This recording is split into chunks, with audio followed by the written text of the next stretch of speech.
What is up, y'all? Within today's video, we're going to be talking about Jeff Wittek and James Charles, as well as Jeff Wittek and David Dobrik. Specifically about the David Dobrik situation, I'm so curious of your guys' opinions on this because, y'all, I didn't even know that, everything was still going on with David Dobrik and Jeff Wittek. I'm just like, whoa, I feel like this has been years now in the making. And a lot of people were tweeting back to Jeff when he made out some tweets about David Dobrik. They were like, okay, give it up. You're still talking about this. And honestly, y'all know how I am. I'm the type of person that I just feel like it's your space. Do whatever you want, say whatever you want. It's literally your space. Y'all know I've said it before, when it comes down to my podcast, people will be like, don't talk about this or don't talk about that. I'm like, I'll talk about whatever I want to talk about. Do you know what I mean? It's obviously people's choice out there to click on the video or click on the tweet or follow a person on Twitter. Do you know what I mean? So I feel like at the end of the day, he can talk about whatever he wants to talk about. But then I do understand, obviously, as viewers, people are probably like, damn, you're still bringing this up, you know? Anyways, we'll get into the tweets about what he specifically said, and I'm so curious to know what y'all have to say about that. But I do have to say this, when it comes down to the David Dobrik situation as well as James Charles, I feel like it's really beneficial for Jeff Wittek to talk about these types of things because his views are skyrocketing right now on to YouTube. And low-key, it got me over here who can I befriend on social media and start a public beef with? Because I'm like, damn, maybe that'll help get my views up because nothing else ain't. So I feel like these types of feuds, they really do draw in the views. But honestly, by the way, y'all know I'm kidding. Literally, I've been on social media for 8 years now, and I have never had no type of beef with no person at all whatsoever. I stay in my lane. I do my little commentary over here, and that's pretty much it. The only beef that I have had is with Morphe, and that's a brand. You know what I mean? And I'm super over that. I literally have purchased Morphe products since then. But I do want to say, because a lot of people are saying towards Jeff, damn, the rent must be due. And I'm like, y'all, that's the name of the game. When it comes down to social media, the most dramatic thumbnails and titles are going to get the most views, and that in return is going to bring in the most money. So I totally get it. You know what I mean? I feel like I have said this before on lives and to you guys every single time. I'm talking, I'm just kind of maybe I got to be a little bit more dramatic. Maybe I got to put a little bit more oomph into my thumbnails. Maybe I got to make my titles super, super over the top. Do you know what I mean? Because I just feel like that's the only way to get people to click. Honestly, when it comes down to my travel channel too, I've noticed this. If I have a really dramatic title and thumbnail, then people will click on the video. And I'm like, y'all, if I have a really happy, oh, we had such an amazing experience in X, Y, and Z. Do you know what I mean? People won't click on the video. If it's a positive thumbnail, people ain't clicking on it. If it's dramatic, then people will click on it. So that's why I'm just kind of I like how there's so many people on social media always talking about, oh my god, I can't stand clickbait and I can't stand people who are dramatic. And I'm like, yeah, but you're clicking on the video. Do you know what I mean? So it's kind of it just shows us as a society, we're a little bit more drawn in towards the negativity. We're a little bit more drawn in towards the, dramatic type of videos. And that's just the way it is. So anyways, y'all, we're going to be talking about the David Dobrik situation as well. We're going to be talking about the James Charles situation because, y'all, he did a podcast with Tana Mojo and he was talking about James Charles, and I'm gonna play a clip within today's video. We're gonna be talking about that because I'm just what the hell? Honestly, y'all, just let me say it from the jump of this video. I don't understand why there's so many gays out there that are so drawn. And you know what? I'm gonna say gays and lesbians because lesbians are like this too. Why are they so drawn towards straight people? I feel like they look at it like a game. Ooh, let me see if I can flip this person. Do you know what I mean? But also, I'm just one of those people that I feel like you can't really flip nobody. I feel like if I, as a gay man, say for example, if I'm talking to a straight man and he's into me, then I'm like, he's not straight. Do you know what I mean? But when somebody who's straight up straight and is no, I'm not interested, I don't know why some gays out there look at that as in a little bit more of a challenge. And I'm like, no, I want somebody who is secure within their sexuality. Do you know what I mean? That's just my little bit of opinion, but obviously we will get down into the details of the James Charles situation. I'm sure you already know where this is going. So anyways, also, by the way, if you guys have not seen, new podcasts every Wednesday, new travel vlogs are back up. I know for a hot minute there I was only posting shorts on my travel channel. It's because my brother was in college and I was just not going anywhere. Do you know what I mean? So now that he's back from college, we're doing things. We have a lot of vlogs up, and y'all make sure you check out those videos because I am so sorry, y'all. But my travel vlogs are top tier. I put so much work into them. And recently a lot of people have been noticing, which makes me feel so good. People are commenting oh my god, your editing is so good. And I'm like, thank you for noticing because I put so much damn work into those videos. So make sure you guys go check that out and show some love over there. Also, if you're not following my travel TikTok, y'all, I post way more travel TikToks. I want to say I post 2 to 3 times a week on the travel TikTok. So make sure you guys go show some love over there. Let me shut up. Let's get into it. Let's start this off by talking about the Jeff Wittek and David Dobrik situation, which also I want to say too, I am so curious to know how much money David Dobrik is making from Snapchat because y'all, he posts 50 stories a day onto Snapchat, and a lot of people say that's where the money is at.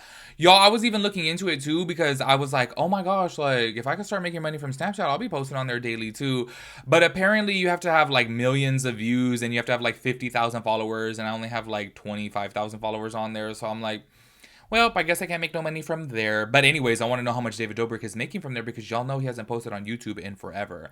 Also, too, this leads me to like question, how much money do you guys think that David Dobrik is making from his pizza shop? Like, look, I have been to his pizza shop, I want to say maybe about 5 or 6 times, and it's always popping, it's always busy. But like one single location on Sunset Boulevard in Los Angeles, like, y'all, that's really expensive. So I'm wondering how much money is he really taking home from that? And on top of that too, to my understanding, he is business partners with his friend Ilya in the pizza place. So I'm just kind of like, how much money is he making from that? Because I feel like he's obviously not getting any sponsorships anymore, being that, you know, he's not doing YouTube. So I'm so curious about that. If you guys know any details, please let me know. What is up with this beanie in my big ass head? Damn.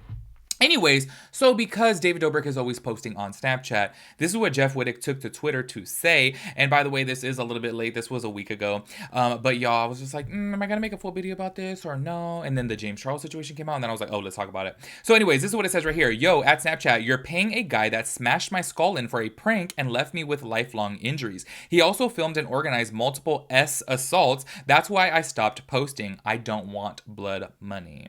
And then people commented back saying, I mean, that's part of the reason he's only on Snapchat. And he said, yeah, because there's no comments. He can run, but he can't hide. I do have to say this, though, too. I feel like, obviously, it is very convenient to post on Snapchat, especially if you do want to run away from people commenting and things like that. It's very easy to just go on there because you can't, there's no public comments. Do you know what I mean? Which low-key, I don't know. Sometimes I wonder if, like, us as a society, would we be better as people if there wasn't public comments? I've always said this before. I feel like this whole new younger generation is just so damn depressed because they see so many comments on social media and they just feed into the negativity. Do you know what I mean? As to where back in the day when I was growing up, it's like, well, first of all, when I was growing up, we didn't even have social media. Shit, the internet wasn't even really a thing. So I'm just kind of like this new, like, say, for example, like my little brother, you know, I look at him and I'm just like, damn, like, you're so depressed. You have such a good life compared to what I grew up with. But then obviously social media really does, I don't know, I feel like it brings in yes, it brings in a lot of positivity, but it does bring in a lot of negativity. Because say, for example, like if you wanted to take a picture back in the day, it was on your Polaroid and you would put it on your damn binder. Like, who's commenting on your binder? Do you know what I mean? Nowadays you post a picture with your friend and people can be like, you're fat, you're ugly, you're this, you're that. Do you know what I mean? So I just feel like it brings in a lot of negativity.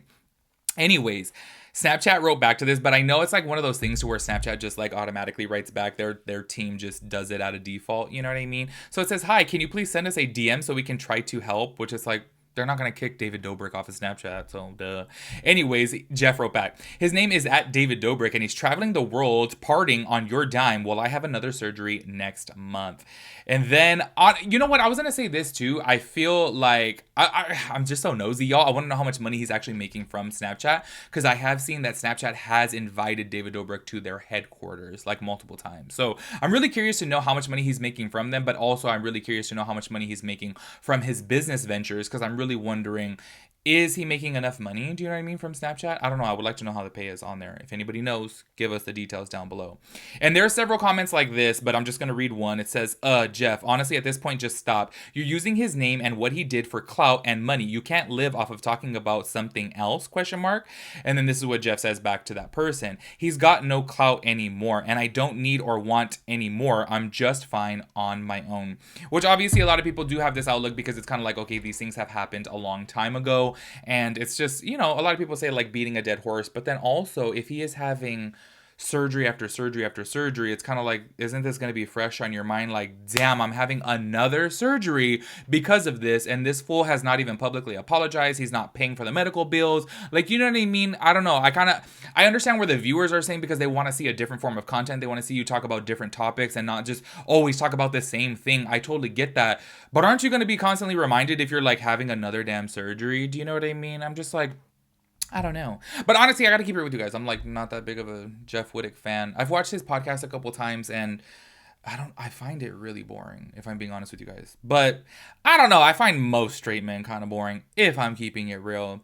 Anyways, let's go ahead and get into this little clip of him doing a podcast with Tana Mojo, and he brings up James Charles. And I've talked about this before with Jeffree Star too, is I feel like Jeffree Star and James Charles are like, and y'all, there's a lot of gay guys like this out there who are just so like enticed and intrigued by a straight man.